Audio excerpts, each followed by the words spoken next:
Hola, buenos días. Mucho gusto por la invitación. Mi nombre es Alejandro Paredes, como me presentaron. Yo soy electrofisiólogo de la Católica. Y lo que vamos a hablar ahora, vamos a hablar un poquitito de lo que son la electrocardiografía y son los marcapasos. Entiendo como marcapasos los dispositivos de estimulación cardíaca. Esto engloba ya sea marcapasos tradicionales, que pueden ser uni o bicamerales, pueden ser desfibriladores o pueden ser resincronizadores. Generalmente, yo siempre pongo esto porque la gente cuando tiene un dispositivo y llega al servicio de urgencia, donde sea, y tiene que tomarle un electrocardiograma y uno le pide que alguien lo evalúe, lo vea, uno se siente como Homero Simpson. Yo no sé si es muy extemporáneo Homero o todavía alcanza a ser contemporáneo, pero siempre se sentía como un chango. A todo lo que le pasa a eso, que no sabían nada. Pero no es tan difícil. Pero primero hay que recordar un poquitito la historia de los marcapasos. Recordar de que hemos pasado de estos dispositivos que eran externos, principalmente, que partieron alrededor de la década del 50, hasta la caja ya probablemente externa, que ya se redujo de tamaño y que por lo menos tenía una vida más prolongada. Si nosotros vemos la evolución de los mismos, vemos cómo han mejorado tanto la tecnología como han disminuido también su tamaño, han mejorado la longevidad y han incorporado cada vez más algoritmos que lo que permiten hacer es simular lo que hace el sistema eléctrico normal, incluyendo su nodo sinusal. Así que a medida que, y nosotros también tenemos que saber que la otra cosa es que nuestra población va envejeciendo. Por lo tanto, cada vez más y más pacientes van requiriendo dispositivos de estimulación cardíaca. Esto es un registro que muestra en el fondo cómo el número de dispositivos, a medida que va aumentando el tiempo, va aumentando también. Eh, Hay que saber también cosas muy básicas, como esto es algo relativamente nuevo, es como de los últimos puntos que uno toma cuando hace cursos de electrocardiografía. La electrocardiografía en los dispositivos de estimulación cardíaca es una de las últimas cosas que deja, porque primero tiene que ver lo básico y posteriormente ir a esto. Es bueno que ustedes sepan también cómo se implanta un marcapaso, en qué consiste el procedimiento que nosotros hacemos. Los marcapasos generalmente se instalan o se implantan vía transvenosa a nivel, en el fondo, transvascular, a través de una vena, que es como acá, como el video que les voy a mostrar, en el cual uno ingresa a nivel de la vena subclavia, hace una o dos punciones y avanza estos dos electrodos que se posicionan como lo mostró, alcancé a ver una diapositiva del doctor Aguayo, en este caso un marcapaso bicameral, y estos dispositivos pueden ser electrodos que dispongan de una especie de punta, un sacacorcho, un screw, que va atornillado al corazón, que se posiciona uno en el ventrículo derecho. Ahí viene preferencia el operador si es que se posiciona a nivel apical, medio septal o tracto de salida. Eso, ¿por qué digo que va a gusto del consumidor? Porque la evidencia no es tan categórica. Nosotros en general nos gusta ponerlo al electrofisiólogo, instalarlo en el tracto de salida, porque la conducción eléctrica fisiológicamente viene más desde arriba hacia abajo. En cambio, hay otras escuelas que les gusta instalarlo a nivel apical, pero a nosotros nos parece que eso no es tan fisiológico porque el impulso viene desde la punta hacia el resto del corazón. Y el otro electrodo se instala acá, en la orejuela auricular derecha. Así que se accede vía transvenosa. Es bueno conocer cómo se produce el proceso. Lo otro que debemos saber es que contamos con los electrodos al momento de instalarlo. Nosotros podemos programar cómo queremos que se realice la estimulación y el sensado a través del dispositivo. Y así como se conocen los dispositivos que son tan programados de manera unipolar, en el cual el circuito es más amplio porque se extiende entre un polo positivo, que es la carcasa o la caja del marcapaso, y el polo negativo, que es la punta. Esos son los cuando se programan como unipolar, o los electrodos que también ya prácticamente no se utilizan, pero que son electrodos unipolares también que funcionan de esta manera. Y por otro lado, lo que utilizamos actualmente son electrodos, la gran mayoría, yo diría que prácticamente el 99% de los casos son electrodos bipolares, en el cual el polo positivo y el polo negativo se encuentran en la punta. ¿Cuál es la diferencia? Que ustedes van a ver de repente algunos dispositivos que pueden ser bipolares, que se pueden programar de manera unipolar, pero están programados de esa manera, los dejan así porque quieren visualizar cómo están las espigas en el electrocardiograma. Y uno lo reconoce porque en el electrocardiograma de superficie van a haber espigas enormes, espigas gigantes que le permiten reconocer el dispositivo. ¿Por qué? Obviamente porque el arco también es más grande entre la punta del corazón y la carcasa. En cambio, en este otro forma de programarlo o de electrodo, el arco que se genera, o digamos el espacio para sensar, es más bien pequeño, es solamente en la punta, por lo tanto las espigas al momento de estimular también son más pequeñas, ellos son bipolares. Ahora, hay que conocer también de que hay varias formas y varios tipos de marcapasos. Podemos instalar marcapasos de un cable, ¿ya? Se llaman unicamerales, que pueden ser solamente poniendo a nivel del ventrículo, solamente a nivel de la aurícula. Pueden ser marcapasos bicamerales, o sea que tienen dos cablecitos, uno que está, como ya les mencioné, en el ventrículo derecho y otro en la aurícula derecha, y eventualmente dispositivos tricamerales, que son como la última fotografía que mostró el doctor Aguayo, en el cual había un marcapaso en el ventrículo derecho, otro en la aurícula derecha, y uno que se instala a través del seno coronario, que es una estructura que no se visualiza, y que nos permite alcanzar el ventrículo izquierdo sin tener que atravesarlo, perforarlo, sino que a través de este mismo sistema venoso. Y eso nos permite activar las zonas más tardías del ventrículo izquierdo. Y esos son los famosos resincronizadores. ¿Cuándo se utiliza uno? Eso varía un poquito la indicación. Uno en general los marcapasos unicamerales ventriculares solamente los instala cuando la aurícula la consideramos perdida, principalmente cuando tenemos una fibrilación auricular y está presente algún grado de bloqueo significativo. En este caso solamente ocupamos el ventrículo. Prácticamente cables aislados auriculares no se utilizan. Antiguamente se utilizan principalmente cuando hay enfermedad no sinusal. Ahora hay que comprender que muchas veces estas cosas son concomitantes. Entonces tú partes como una enfermedad no sinusal, pero finalmente se transforma en una enfermedad difusa del sistema de éxito conductor. Así que generalmente ya no ponemos este tipo de cables solamente en la aurícula, sino que ponemos generalmente bicamerales como lo que está acá. Y los resincronizadores que los instalamos cuando son pacientes que tienen disfunción sistólica severa, bloqueo completo de rama izquierda generalmente, o idealmente se pueden poner también con bloqueos de rama derecha, pero que tienen que tener QRS muy anchos y que tienen que presentar disfunción sistólica. Hay una nomenclatura que también es súper importante conocer, que es cómo nosotros dejamos programados los marcapasos. Cuando ustedes ven, van a ver que el marcapaso le van a poner marcapaso DDD, ¿ya? O DDR, etcétera. Es para tratar de ver cómo está programado. Y la sigla, la primera sigla que hay, es principalmente lo que hace es la cámara que se estimula. Podemos colocar una letra A, en el caso que sea aurícula, una letra B, en el caso que sea ventrículo, y en el caso que se estimulen las dos cámaras, se pone una D.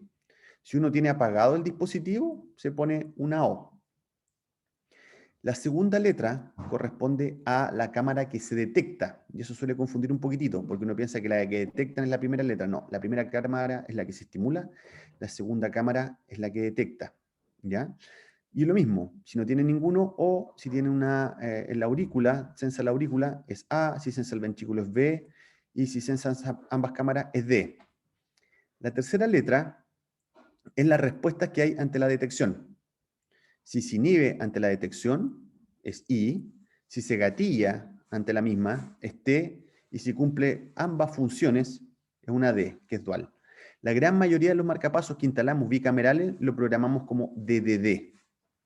Y la tercera letra es la respuesta a la frecuencia, que es la R, DDR. Si activamos la función de respuesta o de modulación a la frecuencia, quiere decir que tiene una función en la cual el marcapaso queda a demanda, queda solamente cuando lo necesite y además permite entregar frecuencia cardíaca según necesidad del paciente. Esto es que algunas veces, y lo vamos a ver un poquito más adelante, cuando el paciente tiene que ejercer o realizar alguna actividad física, va a entregar más frecuencia cardíaca. Y aquí la quinta letra prácticamente no la utilizamos, que es cuando hay multiestimulación o multisitio. Este electrocardiograma, lo primero que tenemos que identificar es, al igual que un electrocardiograma tradicional, tenemos que ir viendo qué es lo que tenemos acá. Tenemos un complejo en que tenemos una onda P, que es una onda P que se ve solita, no tiene ninguna espiga, ninguna señal antes de que tuviese alguna estimulación. Posteriormente, ocurre el intervalo auriculoventricular y antes del inicio del complejo QRS hay una espiga. Posterior a la espiga tenemos un complejo ventricular. Por lo tanto tenemos un marcapaso que lo que está haciendo probablemente está sensando la aurícula y está estimulando solamente el ventrículo. ¿Por qué le digo probablemente esto? Porque en este caso estaría programado o como un BBI. Pero los marcapasos actualmente pueden funcionar y estimular solamente la cámara que se necesite. En cambio, en esta segunda imagen vemos la continuidad de lo mismo, una aurícula que es espontánea, o sea, que es del paciente, y que posteriormente viene una espiga al marcapaso. Probablemente la conducción aurículo-ventricular es la que está enferma. Probablemente tiene algún grado de bloqueo auriculoventricular, que puede ser bloqueos AB de primer grado, que pueden ser muy prolongados, o que puede ser un bloqueo AB completo, un bloqueo 2x1, etc. En el cual el marcapaso, según la programación que nosotros dejemos, permite de que salga el impulso propio, pero como no salió en el plazo que nosotros dejamos estipulado, lanza una espiga y genera una captura ventricular. En cambio, aquí lo que nosotros seguimos viendo es que posteriormente hay un cambio en esto. El corazón se pone un poquito más lento. Ustedes ven que el intervalo RR aquí es más corto respecto a este. Quiere decir que el nodo sinusal se puso un poco más lento, llegó al límite inferior de la frecuencia y como vio que no salía nada, no había ninguna onda P, decide lanzar una espiga de estimulación. ¿Dónde en este caso? En la aurícula. Posterior a la espiga de estimulación vemos un complejo que es una onda P. Después de la onda P está el intervalo PR y aquí vemos una espiga porque obviamente no había actividad ventricular y nuevamente hubo una respuesta ventricular. Y eso es una captura ventricular. Así que aquí sabemos que esto es un marcapaso que está como DDD, que en algunas oportunidades estimula la aurícula, como es el caso acá, cuando está muy lenta, pero estimula el ventrículo en la mayoría de los casos, en el caso que tengan bloqueos de alto grado. ¿Qué es lo otro que tenemos que conocer? Esto es un dispositivo inteligente, por lo tanto tenemos que saber cómo se programan estos dispositivos cuando nosotros tenemos un marcapaso que es unicameral, que esto aplica también para los dispositivos o para las ondas marcapasos transitorias, que generalmente cuando tenemos un paciente en la urgencia que tiene un bloqueo de completo o está con una bradicardia extrema, etc., uno muchas veces en la espera hasta el implante del dispositivo, que algunas veces se puede prolongar, uno instala una sonda marcapaso transitoria que se hace vía subclavia, vía yugular, lo que ustedes quieran, y tienen un cablecito que lo que hace es estimular el ventrículo, que es la cámara en este caso más importante porque es la que finalmente determina el bombeo. Y esto lo tenemos que programar. ¿Cómo lo vamos a programar? Una frecuencia de estimulación. Como lo vamos a programar en modo BBI, vamos a tener una frecuencia mínima de estimulación. Y eso es lo que vamos a programar. Ustedes van a querer dejar al paciente a 30, 40, 50, 60, 70, 100, lo que ustedes quieren, queda eso. El output de estimulación es la cantidad de energía que ustedes están entregando para ejercer ese trabajo. Y la sensibilidad es la respuesta del marcapaso para tratar, o la capacidad del marcapaso para tratar de identificar ritmo espontáneo. Y eso es súper importante porque ustedes pueden dejar un marcapaso programado a modo asincrónico, en la cual lo único que hacen es estimular, o pueden hacer de que el marcapaso sea un poco más armónico con el funcionamiento del corazón y pueda sensar que eventualmente si hay ritmo propio, no compitan, sino que deje que vaya al ritmo propio. En el caso del bicameral, nosotros hacemos una frecuencia básica de estimulación, que es como la frecuencia mínima, y una frecuencia máxima, en el cual nosotros vamos a decir, nosotros queremos que dé frecuencia entre 60 hasta 120 latidos por minuto. Mantenemos también una programación que es un output de estimulación, que como vuelvo a decir, es la energía con la cual estamos estimulando, la sensibilidad que es la capacidad de detectar. Programamos entre la estimulación de la aurícula y el ventrículo, o sea, entre la onda P, hablando de un electrocardiograma, y la onda y el complejo QRS, tenemos que programar un intervalo AB, que finalmente lo que se traduce es en el intervalo PR, y nosotros eso lo podemos programar. Podemos programarlo a 120, a 200, lo que ustedes quieran. Y el PIVAR, que es el periodo refractario auricular postventricular, que es para evitar en el fondo que algún extrasístole sea sobresensado y genere alguna respuesta que no es la que nosotros queramos. Entonces, la sensibilidad, como concepto básico, es la amplitud mínima que debe tener una depolarización, o sea, una actividad eléctrica que sea de la aurícula o del ventrículo para ser sensada por el dispositivo mediante sus electrodos. ¿Y qué es lo que nosotros hacemos? Se mide aumentando progresivamente la sensibilidad hasta que el marcapaso deja de inhibirse y se gatilla una espiga. Se los voy a mostrar acá. Nosotros, por ejemplo, tenemos un marcapaso en el cual tenemos una sensibilidad que nos permite ver el nivel al cual nosotros queremos detectar actividad eléctrica. En este caso, lo tenemos programado a 2 milivolts. Ese es el tamaño, es como decir la estatura de la actividad eléctrica que nosotros queremos evaluar. Si nosotros lo programamos a 2 milivolts, podemos ver de que esta onda R que tiene 7 cumple a cabalidad con esto, por lo tanto es detectada, y esta onda R que tiene 3 milivolts también cumple a cabalidad de esto y también es detectada. Por lo tanto, en esos casos, el marcapaso sensa esta actividad. Y esto quiere decir de que el marcapaso está más sensible. ¿Por qué? Porque detecta más, pero detecta lo que corresponde.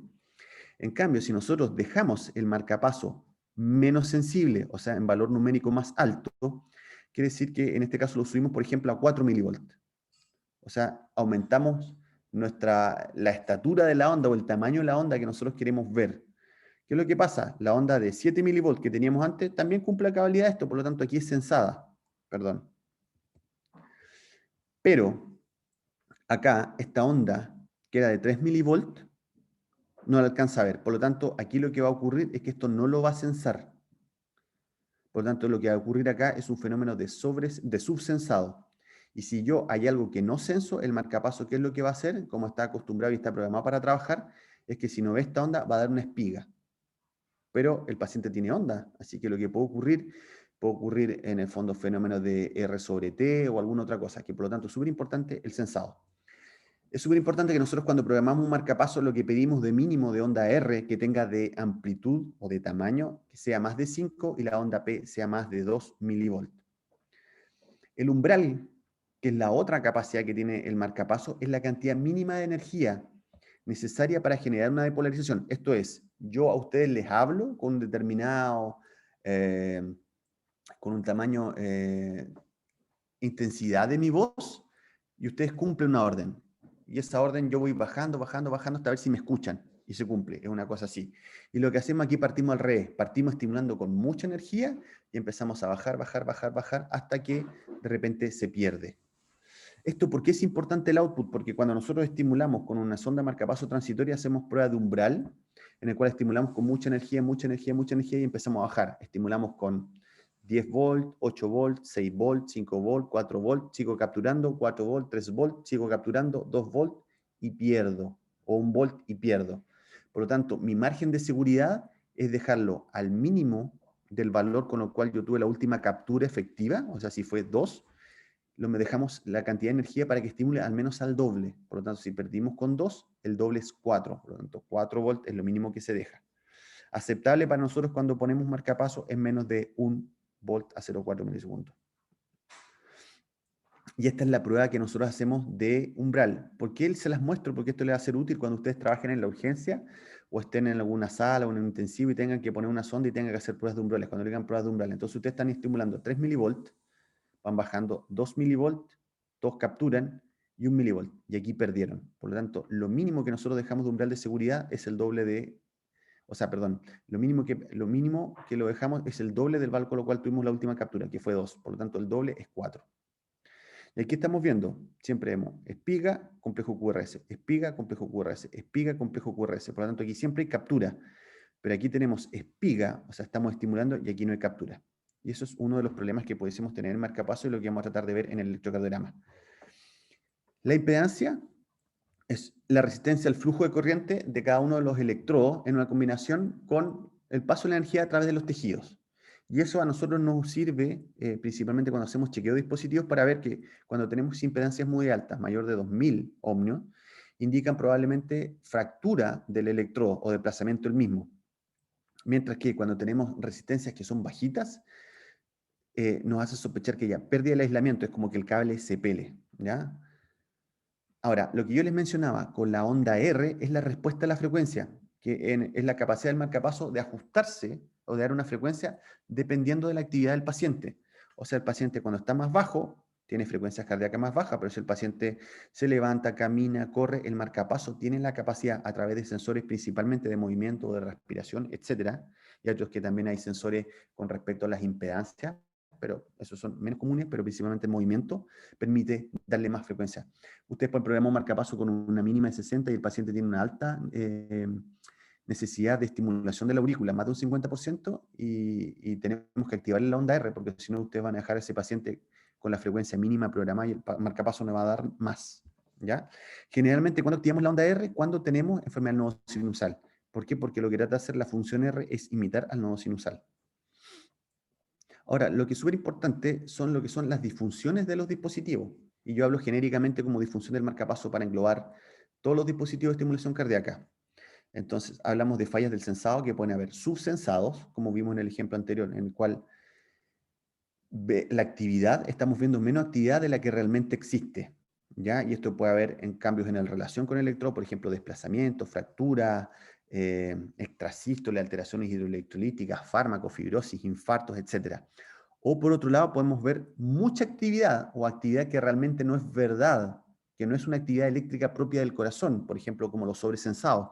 Muchas veces cuando hay artefactos, cuando hay miopotenciales, cuando hay interferencias electromagnéticas, por eso son todas las precauciones que tienen que tomar los pacientes cuando van a una resonancia, cuando pasan por un portal magnético, cuando se ponen un imán o acercan un imán cercano a su dispositivo, o también cuando hay disfunciones del generador.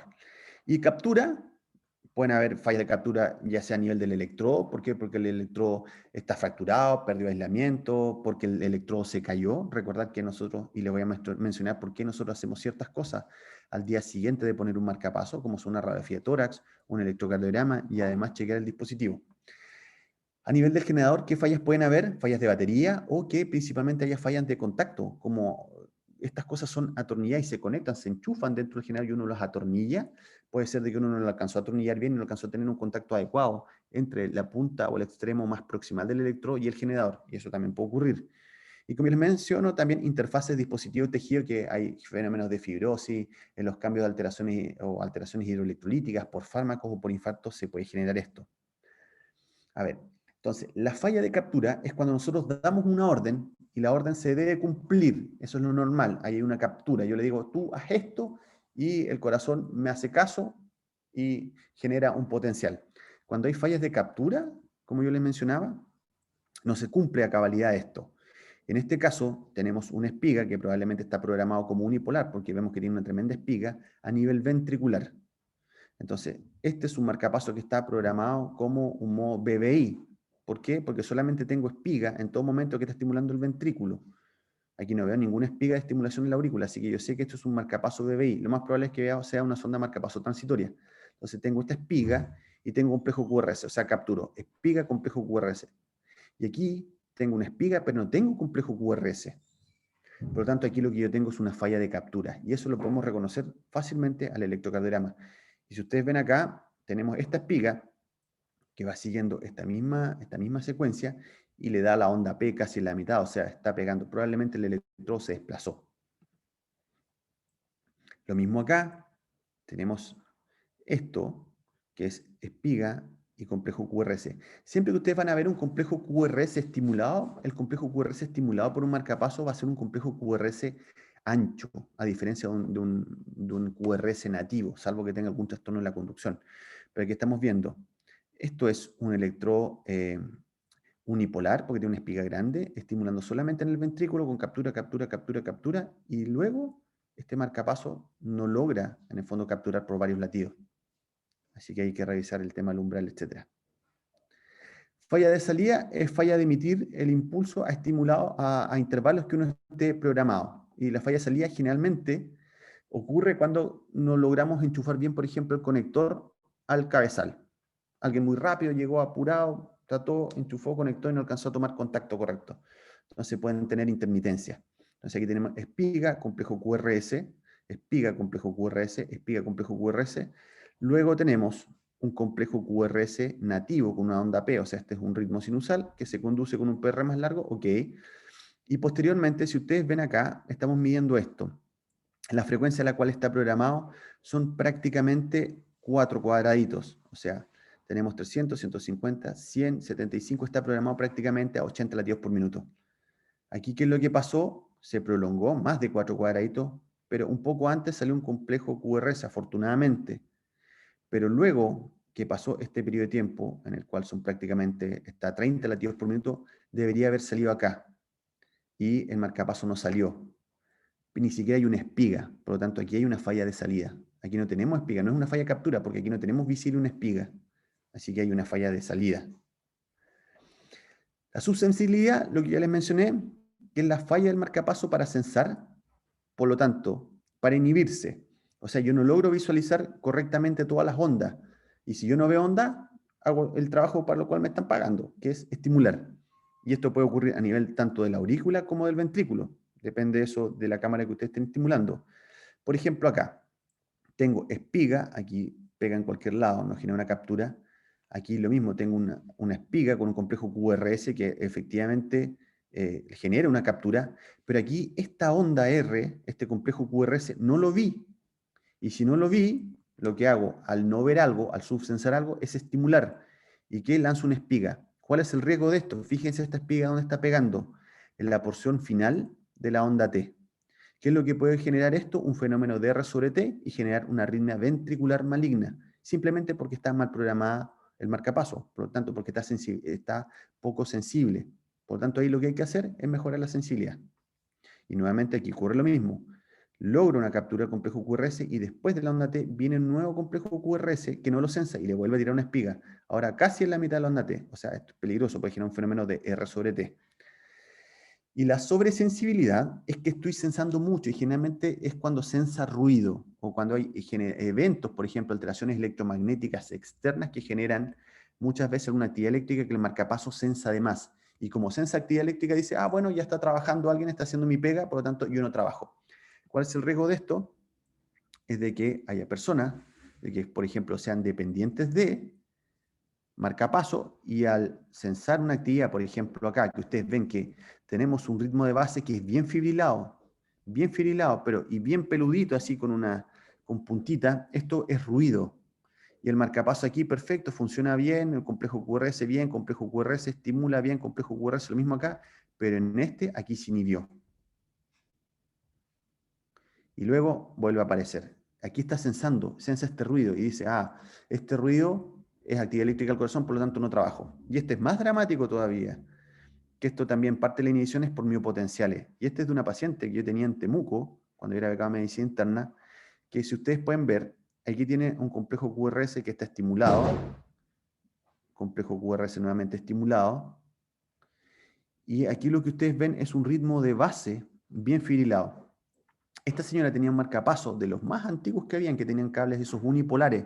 Por lo tanto, la antena, el circuito para detectar la actividad es más grande. Por lo tanto, el pero que tiene cuando uno programa unipolar es que, como tiene un campo de detección más grande, potenciales externos, por ejemplo, los miopotenciales o la actividad eléctrica del músculo, puede ser detectado como actividad eléctrica. Y esta señora, cada vez que se ponía la cartera, se desmayaba. Por lo tanto, ustedes ven que aquí, en este caso, cuando tenía que estimularla a esta frecuencia, andamos todo impecable, pero aquí justo ocurrió que ella se puso su cartera, generó contracción del pectoral, actividad eléctrica, que son miopotenciales, y el marcapaso se inhibía. Y cada vez que se ponía eso o hacía eso, algo con una fuerza después ya con el pectoral, se desmayaba. Lo otro que nosotros hacemos bastante hincapié es cuando nosotros nos piden evaluar un paciente con algún dispositivo, es conocer de que en Chile tenemos 4 marcas, que son las que están mencionadas acá. Y cada vez que uno vaya a programar un marcapaso, que su centro, su hospital cuente con un equipo de electrofisiología o gente que vaya a chequear los marcapasos, es hacer el pequeño favor y paso el aviso de que averigüen la marca del dispositivo, porque cada uno es una maleta que pesa como 8 kilos, entonces mejor tener en cuenta. Ahora, en general, las 4 marcas funcionan igual, con los mismos parámetros básicos que yo les hice mención, que son frecuencia mínima, frecuencia máxima, intervalo AB, los outputs de estimulación, la sensibilidad de la programación de los periodos, etc. Y son sutiles las diferencias, principalmente son en algoritmos para ser más fisiológicos. Es así que la otra cosa que ustedes tienen que tener en cuenta, y cuando vean un paciente que tiene un marcapaso y sospechen de que tenga alguna falla en su funcionamiento, aparte de pedir un electrocardiograma, muchas veces les puede ayudar una radiografía de tórax para varias cosas. Uno, para saber qué tipo de dispositivo tiene. Aquí estamos viendo el generador del marcapaso y 2 cables. Por lo tanto, lo que tiene el marcapaso, el paciente acá, es un marcapaso bicameral. Este otro ejemplo que tenemos aquí en la radiografía es de un paciente que tiene 2 cablecitos también, pero lo que a ustedes les va a llamar la atención es que este cable es más grueso y tiene como una banda blanca, radiopaca, y lo mismo acá. Estos radiopacos son los coils de descarga, y ustedes ven que el generador, este comparado con este acá, es más grande. Por lo tanto, lo que tiene acá el paciente es un desfibrilador bicameral. Recordad que los desfibriladores son dispositivos antitaquicardia, que lo que hace es detectar y potencialmente tratar arritmias ventriculares malignas, llámense taquicardia ventricular y fibrilación ventricular. Ahora, los marcapasos, los desfibriladores, también cuentan como capacidad básica de funcionar como un marcapaso. O sea, si el paciente por X motivo también hace un bloqueo completo, tiene la enfermedad no sinusal, etcétera, funciona como un marcapaso. O sea, tiene la capacidad básica de funcionar como un marcapaso y añadidamente de entregar una corriente eléctrica en caso de descarga.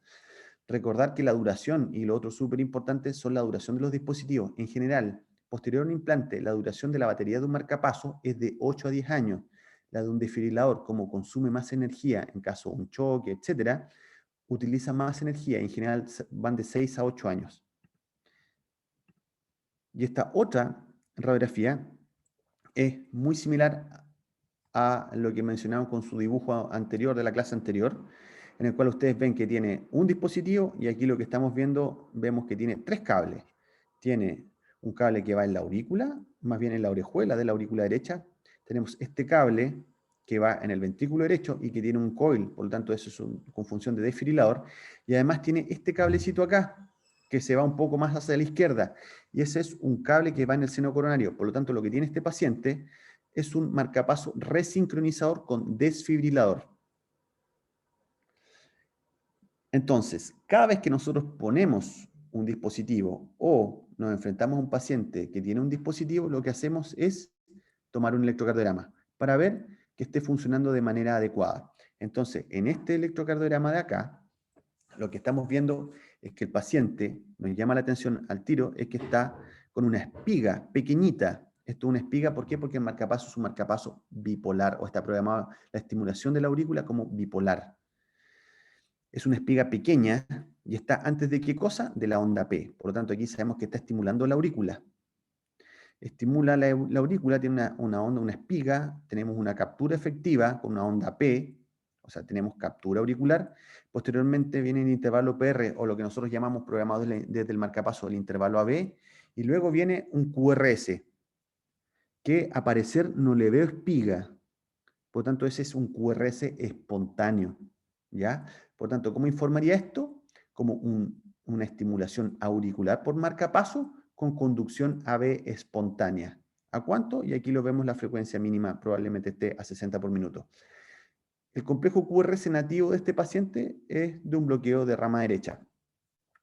Recordar que nosotros cuando instalamos dispositivos, cuando instalamos un marcapaso o cuando instalamos un desfibrilador, el cable va en el ventrículo derecho. Por lo tanto, la morfología que tiene eso en el electrocardiograma es de un bloqueo completo de rama izquierda. Así que es otra cosa que nos permite saber de que no está estimulando el ventrículo, porque si lo estuviese estimulando nos daría un bloqueo completo de rama izquierda. Ahora, este mismo paciente ahora probablemente prolongó su intervalo aurículo-ventricular y entró su marcapaso. ¿Cómo es eso? Porque tengo una espiga previo a la onda P, por lo tanto tengo lo mismo, una espiga auricular, captura auricular, y posterior viene un complejo QRS. Que el QRS en anchura es un poco más ancho que el complejo de base. ¿Por qué? Porque el paciente tenía bloqueo de rama derecha. En cambio ahora ese bloqueo de rama derecha ya no está, desapareció. Pero ustedes si ven acá, sutilmente ven aquí una pequeña espiga, acá una espiga, y ven este complejo QRS, que ¿qué morfología tiene? Tiene una morfología de bloqueo completo de rama izquierda. Y además, el electrocardiograma me permite saber de que este paciente está estimulado en sus dos cámaras. Por lo tanto, ¿cómo lo informaría yo? Como estimulación bicameral por marcapaso. Pero además lo que uno pudiese saber, incluso con el electrocardiograma, es dónde están puestos estos electrodos. Ya sabemos que el cable de la aurícula está puesto en la orejuela auricular derecha, ya porque ahí es donde se posiciona, pero a nivel ventricular yo le dije que podíamos ponerlo en el ápex, en la región medioseptal, a nivel septoapical o en el tracto de salida. Y si nosotros por vectores, recuérdense que por teoría del dipolo, todo lo que se acerca a una zona se ve como positivo y todo lo que se aleja es negativo. Por lo tanto, lo que yo veo acá es que tengo bloqueo de rama izquierda, por lo tanto yo sé que viene del ventrículo derecho y estoy viendo la pared inferior que es de 2 de 3 ABF y aquí tengo un complejo QRS positivo, tengo una onda R casi monofásica. Por lo tanto, el impulso eléctrico viene desde arriba hacia abajo porque yo estoy viendo que se acerca. Por lo tanto, yo sé que este tiene una estimulación bicameral por marcapaso y que además el electrodo está puesto en el tracto de salida del ventrículo derecho. ¿Por qué? Porque tiene esta morfología. Entonces, son mucha la información que podemos tener del marcapaso. Siempre vamos a ver que tenga una espiga, una captura efectiva. Recordad que mirar en varios de los complejos para ver, porque muchas veces las capturas son, las ondas P, por ejemplo, son aurículas enfermas, por lo tanto nos dan una onda P de libro. Entonces aquí tenemos que ir mirando. Aquí de repente ustedes van a ver de que es medio plano, pero cuando ya seguimos viendo, vemos que tiene una onda P, aquí una onda P. Vamos viendo que siempre hay espiga y captura, ya sea en la aurícula, en el ventrículo, cuando corresponda. Por lo tanto, aquí no tenemos fallas. El marcapaso está normofuncionante. Este es un ejemplo de un paciente que llega, y es para ponerle más ejemplos de más dispositivos, y que llega con esta morfología. Este electrocardiograma se ve ahí, pero es un paciente que tiene un bloqueo completo de rama izquierda, ya con un bloqueo de rama izquierda ancho, casi 140 milisegundos, ya se ve incluso mejor acá en ABL y bien rápido. A este paciente le pusimos un resincronizador, por eso quería que vieran el electrocardiograma. Y el resincronizador lo que tiene es un cable que va a través del seno coronario y alcanza el ventrículo izquierdo. Y siguiendo la misma lógica que yo le expliqué anteriormente, que si yo estimulo el ventrículo derecho, la morfología que voy a tener el electrocardiograma va a ser un bloqueo de rama izquierda. Si yo estimulo el ventrículo izquierdo a través del seno coronario, lo que yo voy a tener es una morfología de un bloqueo de rama derecha. Por lo tanto, es muy parecido a esto que tengo acá. Y si ustedes ven, fíjense, comparen el complejo QRS, que era de 140 milisegundos, y fíjense cómo quedó angostito ahora.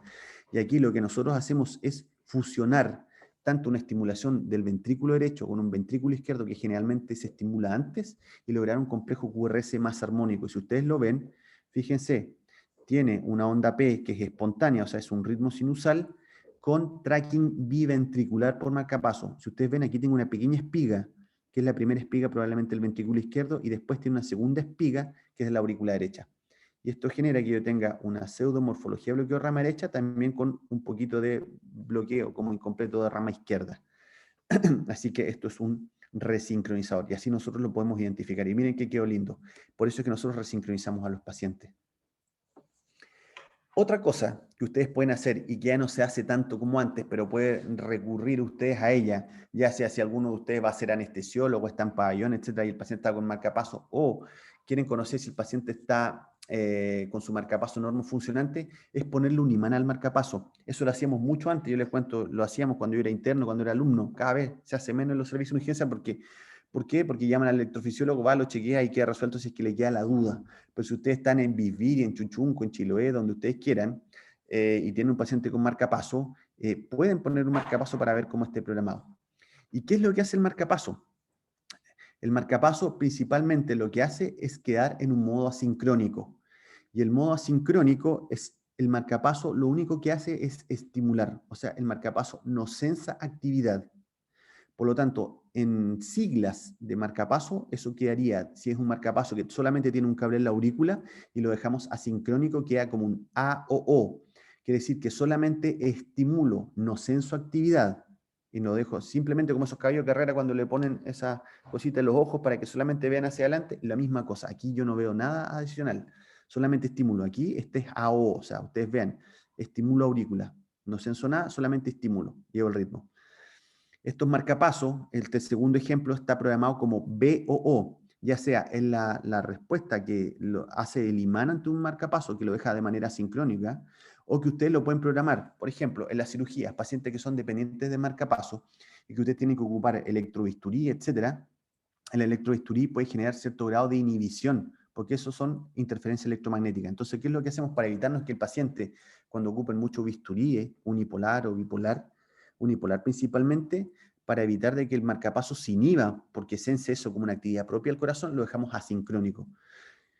Y eso también lo pueden lograr con el imán. Y en este caso el paciente tiene un marcapaso en una cámara, en el ventrículo, y estimula solamente el ventrículo, pero no sensa nada. Entonces aquí yo sé que tiene espiga y estimula el ventrículo, espiga, estimula el ventrículo. ¿Qué es lo curioso de este trazado además? Que el paciente tiene complejo QRS, o sea, el paciente tiene un ritmo sinusal de base, pero le pusieron un marcapaso en el ventrículo derecho. Eso es una tendencia que no es muy correcta, pero que todavía se realiza lamentablemente en algunos lugares. Y es lo que tenemos que tratar de erradicar. Lo que sí, en este caso, pusimos un imán o lo dejamos programado de modo asincrónico y fíjense, tengo espiga, complejo onda P, espiga, complejo QRS, o sea, estoy estimulando de manera bicameral. Ahora, lo otro que es bueno saber es de que esto funciona, eso cuando queda de manera asincrónica, cuando ustedes estimulan un marcapaso o un resincronizador.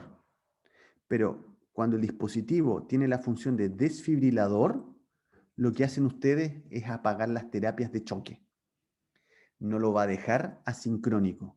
Esto principalmente es útil y pensado en que algún paciente llega con una tormenta rítmica y tiene un desfibrilador, el desfibrilador puede estar chocando, chocando y dando descarga, descarga, que hay que ver si son apropiados o si son inapropiadas. Pero imagínense que tiene un paciente una arritmia, por ejemplo, una fibrilación auricular, y el marcapaso se equivoca y lo interpreta como una arritmia ventricular. Ahí depende mucho la programación, etc. El paciente choca, choca, choca, y la forma de tener esos choques es poner un imán encima del desfibrilador. En ese caso, lo que va a ser apagar las terapias de descarga, pero las terapias de estimulación se mantienen. Y es lo mismo que yo les muestro acá. Este es un paciente que tiene un marcapaso.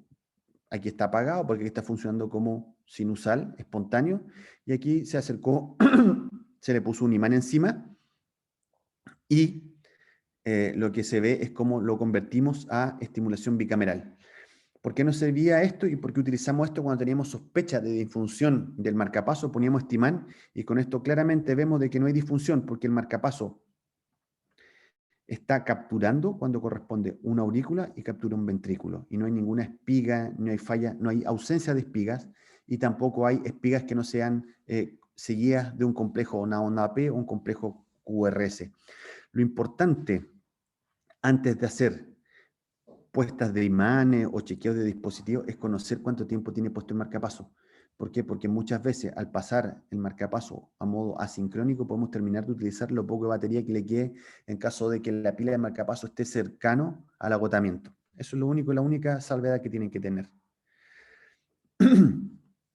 Este es un ejemplo de un paciente que se le puso un marcapaso y que llegó se le puso un marcapaso en otro centro y que llegó a nuestro centro porque el paciente se empezó a cansar. Entonces, ¿qué es lo que le pasa?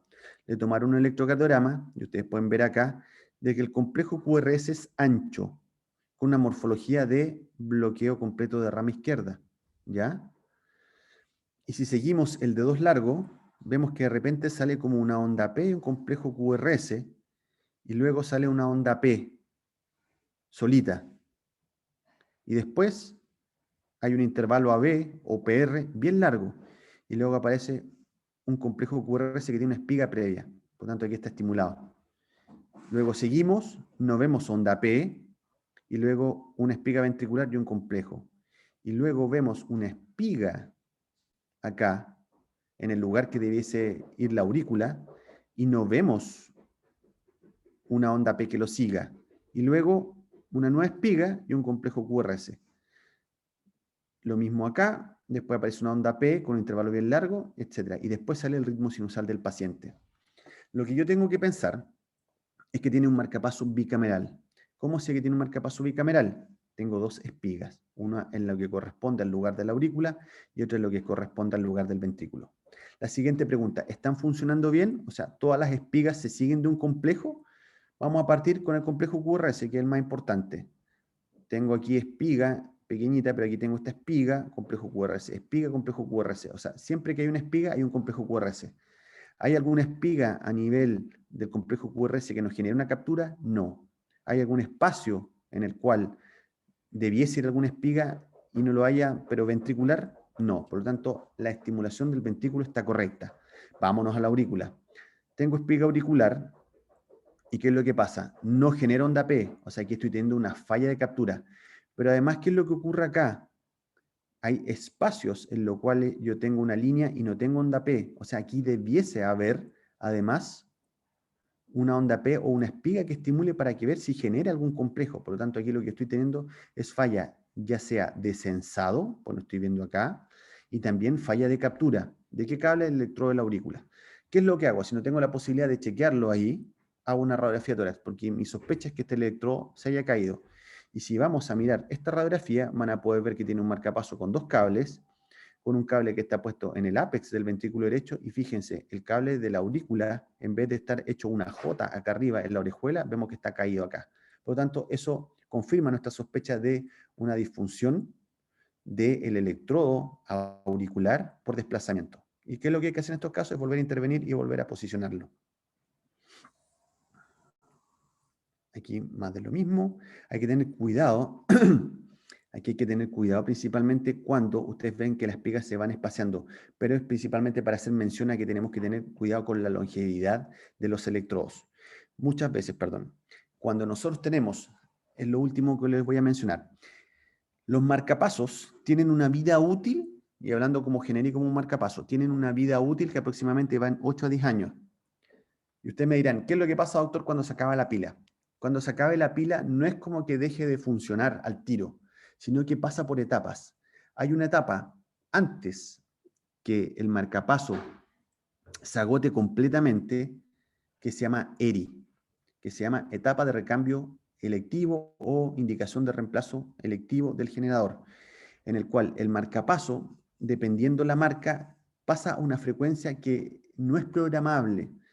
Y en este caso, acá lo que vamos a ver es que si uno pudiese ver la frecuencia cardíaca a la cual está este marcapaso, esto usted lo pudiese medir, esto le va a marcar 65 latidos por minuto. Cuando está a 65 latidos por minuto, nosotros tenemos que sospechar de que este paciente está lo que se llama revertido o en etapa de ERI. Y eso es que le queda 1 a 2 meses de pila antes de que se acabe por completo. ¿Cómo sé yo esto? Porque muchas veces ustedes van a ver de que este paciente de base está estimulando el ventrículo, o sea, se está comportando como un BVI, pero aquí yo veo que tiene onda P y complejo QRS, onda P y complejo QRS, y de repente me hace esto a esta frecuencia. Por lo tanto, lo que a uno le hace sospechar es que este paciente lo más probable es que tenga un marcapaso bicameral. Y en este periodo que se llama ERI, toda la energía se destina solamente al cable ventricular. O sea, yo no estimulo la aurícula. O sea, que pudiese ser un cable, un marcapaso bicameral, y que cuando llega el ERI, pasa a una frecuencia que en el caso de la marca que más se utiliza en Chile, que es Medtronic, pasa a una frecuencia de 65 latidos por minuto, que es una frecuencia que nosotros no podemos programar. Yo la frecuencia mínima la puedo dejar a 60, 70, 80, etcétera, pero a 65 no lo puedo dejar. Cuando yo veo que está a 65, esa frecuencia, que cada empresa tiene una frecuencia cercana a ese 65, otro 67, otro 68, etcétera, pero que es una frecuencia que es improgramable, y estimulando como un BBI, porque se comporta como un BBI, porque toda la energía la destina al ventrículo derecho, yo sospecho de que este paciente está en etapa de recambio electivo. Por lo tanto, ahí tengo la certeza de que me hice 65 latidos por minuto. Por lo tanto, espero que le haya gustado. Es un tema que no es fácil de entender y comprender solamente con una clase. Hay que leer harto, hay que ver harto electrocardiograma, pero por lo menos esas son las bases para que uno comprende qué es lo que podamos hacer. Aquí les dejo mi SlideShare, que es donde yo tengo todas mis presentaciones, y este es Twitter por si algunas veces subo cosas. Estoy medio flojo en Twitter, pero eso es lo que vamos haciendo. Ahí sería. Oh, muchas gracias, doctor Paredes, por su Puede ser un presentación. poco, aviso al tiro, que es una presentación que no es fácil, es una presentación densa, me refiero a que como curso de electrocardiografía. Pero en verdad estuvo súper bueno. Hay algunas preguntas que Ustedes me dirán, vamos a leer algunas antes de seguir con la siguiente clase y si después nos queda tiempo podemos leer el resto. ningún problema. Dice, ¿qué tipo de ejercicio físico pueden realizar las personas con marcapasos? ¿Cuáles son las contraindicaciones? A ver, el ejercicio, la idea es que nosotros cuando ponemos un marcapaso a un paciente es que vuelva a hacer su vida lo más normal posible. Por lo tanto, no debiese tener contraindicación para realizar ejercicio físico. ¿Por qué? Los marcapasos los implantamos o se implantan ya sea a niños, adolescentes, adultos mayores. Es súper claro, yo les dejo, hay un periodo posterior al implante en el cual por lo menos por 2 semanas en el cual limitamos la actividad física principalmente porque hay una herida reciente y hay una fijación de electrodo, pero posterior a eso el paciente puede realizar todo tipo de actividad que estime pertinente, no hay ningún problema. Eso es para un marcapaso. Distinto es para un resincronizador o un desfibrilador. ¿Por qué? Porque uno entiende que estos pacientes que tienen un resincronizador o un desfibrilador tienen un corazón que puede ser que esté, en la gran mayoría de las veces, un corazón enfermo, por distintas causas. Cardiopatía coronaria, puede haber canalopatía, brugada, etc. En esos pacientes la actividad física está más bien limitada. Y el marcapaso, obviamente, siempre es bueno saber o avisarle al tratante de que qué tipo de actividad física. Me explico. No sé, esta semana le instalamos un marcapaso a un paciente de 35 años, un tipo joven, hace actividad física. Por tanto, la programación de él va a ser un poco diferente a alguien que tiene 70 años. ¿Por qué? Porque yo la frecuencia máxima o la frecuencia de seguimiento o la frecuencia del sensor, dependiendo de lo que requiera, va a ser más alta, ¿ya? Para que le dé más frecuencia cardíaca para cuando realice actividad física. La otra cosa, que lo que nosotros siempre le avisamos a los pacientes es que no tienen ningún problema con celulares, con microondas, me refiero a contraindicaciones. Lo que sí evitamos que pongan magnetos cercanos al marcapaso. Eso es principalmente. Dice, después de poner el imán, ¿el marcapasos se normaliza automáticamente o hay que reprogramarlo? No, es automático. El imán, el dispositivo percibe el imán, cambia a frecuencia imán, que se llama frecuencia imán, de hecho, en el cual queda sincrónico. Ustedes, por ejemplo, si no tienen un electrofisiólogo que les vaya a programar marcapaso porque hay una cirugía, hay un procedimiento y que van a ocupar electrobisturí, etcétera, ustedes pueden poner un imán encima y el paciente queda funcionando de manera sincrónica durante toda la cirugía, termina la cirugía, le sacan el imán y listo. O si quieren cerciorarse si tiene falla de captura, sensado, etcétera, ponen un imán, la misma cosa, principalmente para ver si hay falla de captura. Y vuelve automáticamente, no hay que hacer nada. Lo mismo para los desfibriladores. El desfibrilador, como digo, por eso hay imanes, cuando ustedes vayan a los servicios de urgencia, siempre en los carros de paro hay un imán. ¿Por qué? Porque el paciente, si llega con un dispositivo y está haciendo una tormenta rítmica y de repente son descargas inapropiadas, tú le pones el imán y interrumpes las descargas del dispositivo, mientras el imán esté puesto. Voy a leer la última, o sea, Pero si una quieren, más. alcanzamos a responder todo, no hay ningún problema. Mira, dice las distintas morfologías. Sí, nosotros siempre que estimulemos el ventrículo derecho, vamos a tener una morfología de bloqueo completo de rama izquierda. ¿Por qué? Porque lo que estamos estimulando es la cámara contraria. Ahora, esa morfología de bloqueo de rama izquierda, para ver si está puesto el electrodo en el ápex, en el septum o a nivel alto, vamos a mirar la pared inferior. Si yo vemos que todos los complejos son positivos en la pared inferior, la única opción para que tú veas desde una pared que se acerca a tu energía, a tu vector, es que venga desde arriba. Por lo tanto, arriba, ¿qué es lo que tenemos? El tracto salida al ventrículo derecho. Y así, si ustedes ven que estimula desde el ápex, va a tener también morfología de bloqueo de rama izquierda, pero si yo voy a mirar la pared inferior y estoy desde la punta, desde el ápex del ventrículo derecho, estoy pegado en el suelo, por lo tanto, mi complejo QRS va a partir desde abajo hacia arriba. Por lo tanto, va a ser el complejo QRS en la pared inferior va a ser negativo. Esas son las formas de diferenciarlo. Dice, ¿cómo puedo diferenciar correctamente si lo que está previamente al complejo QRS es una onda P o una espiga? Tienes que ver si es consistente, porque algunas veces puede ser artefacto. Como les digo, siempre, a ver, siempre los bipolares tienen una espiga que son pequeñas, pero son sutiles, se ven. Generalmente la espiga ¿cómo es que se llama? De la onda P se visualiza hacia arriba y el complejo QRS se ve hacia abajo para que no alcance a interferirte. Hay gente que todavía en algunos casos y en algunos centros los dejan programados como con estimulación unipolar para que tú puedas ver en la tremenda espiga. A mí no me gusta, yo en general lo dejo bipolares. Así que, y lo otro que tienen que ver siempre es que si tiene espiga es la morfología del complejo QRS. Porque lo que yo les dije, la estimulación auricular es súper fácil ver, pues siempre van a ver la espiga antes de la aurícula. Pero en el caso del complejo QRS, siempre tienen que ver de que si tienen efectivamente una espiga y si la morfología de ese complejo tiene que tener bloqueo de rama izquierda. Porque está estimulado desde la derecha. Dice, ¿en qué casos se programa una respuesta a la detección inhibida? Cuando, por ejemplo, tú tienes arritmias, el marcapaso, por ejemplo, le hace tracking, el paciente hace muchas arritmias auriculares y el marcapaso sigue eso, tú lo dejas programado como, por ejemplo, un DDI o un BBI. Entonces, el marcapaso simplemente ya no le va a hacer tracking. Si tú tienes mucha arritmia auricular, mucha taquicardia auricular, el marcapaso va a censar eso como hay actividad auricular, es una onda P, yo lo sigo. Pero la frecuencia es más rápida que un ritmo sinusal. Por lo tanto, va a andar muy rápido, el paciente va a estar pegado en 100, 120, porque eso es lo que está siguiendo el ritmo de la aurícula. Si tú no quieres que lo siga, lo dejas programado como inhibido. Y la última dice, ¿qué ocurre en caso de una resonancia magnética? Las resonancias magnéticas, a ver, hasta hace un tiempo teníamos todavía dispositivos que no eran compatibles, eran mayoría. Pero desde hace un par de años, te diría que 3, 4 años, la gran mayoría de los dispositivos que implantamos nosotros, por ejemplo, son compatibles con resonancia nuclear magnética. ¿Qué es lo que hay que hacer sí o sí? No quiere decir de que el paciente pueda pasar de inmediato a un resonador. Cada vez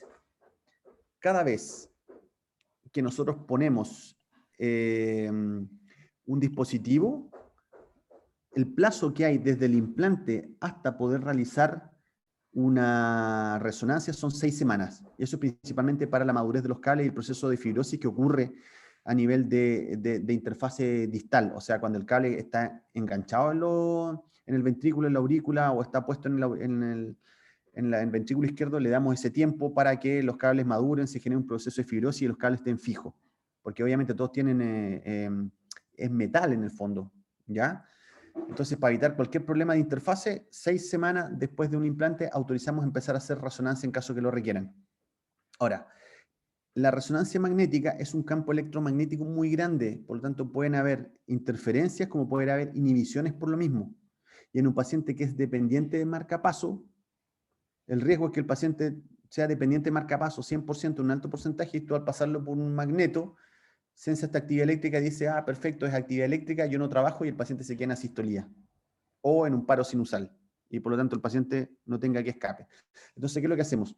Todos estos pacientes, cuando se hacen resonancias, previo a la resonancia hay que avisarle al electrofisiólogo o a la empresa de la marca para que lo deje en un modo compatible con resonancia. Y esa es la diferencia, en que cuando los dispositivos nuevos compatibles con resonancia son en el material que se utiliza, como aislamiento, etcétera, otras cosas, en el material de la carcasa, pero además que tengan funciones de programación que sean compatibles con y los circuitos. Entonces uno lo programa en modo resonancia y ahí depende. Si el paciente es dependiente del marcapaso, lo deja asincrónico, y si el paciente lo ocupa muy poco, lo puede dejar apagado incluso para la resonancia.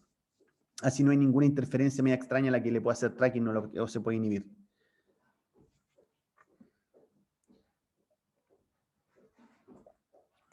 Y la última dice, doctor, ¿en qué circunstancias?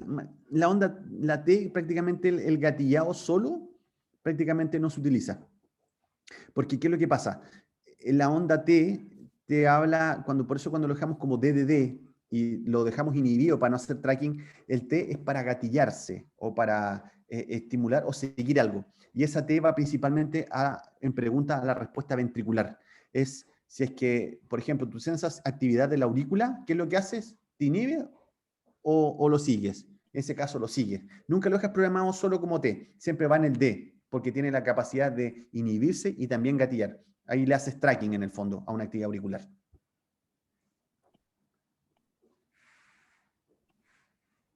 Y No sé nuevamente si- agradecemos por su clase. Vamos a continuar con la siguiente.